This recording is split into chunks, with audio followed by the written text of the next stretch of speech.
మనకి ఈరోజు పులివెందుల్లో జెడ్పీటీసీ ఉప ఎన్నిక జరుగుతూ ఉంది కదా.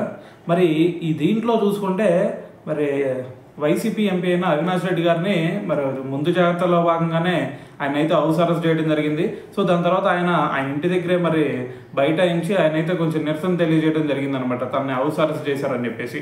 అయితే దీని తర్వాత మరి అక్కడ కొంతమంది కార్యకర్తలు కూడా వచ్చారు కదా. సో అవినాష్ రెడ్డి గారిని అదుపులోకి తీసుకున్న తర్వాత పోలీసులు అక్కడ కార్యకర్తలు ఎవరైతే ఉంటారో వాళ్ళు ఎవరైతే కొంచెం ఆందోళన చేస్తూ ఉంటారో సో వాళ్ళందరినీ కూడా పోలీస్ స్టేషన్కి తరలించడం జరిగిందనమాట.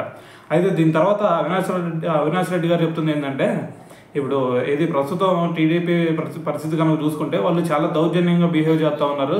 ఈ పక్క నియోజకవర్గాల నుంచి కూడా కొంతమంది టీడీపీ కార్యకర్తలను తీసుకొచ్చి ఇక్కడ ఓట్లు వేపిస్తూ ఉన్నారు. దాని తర్వాత వాళ్ళ చేత ఇక్కడ ఎవరైతే వైసీపీ కార్యకర్తలు ఉంటారో సో బయట నుంచి వచ్చిన టీడీపీ కార్యకర్తల చేత వాళ్ళ మీద దాడులు చేస్తూ ఉన్నారు.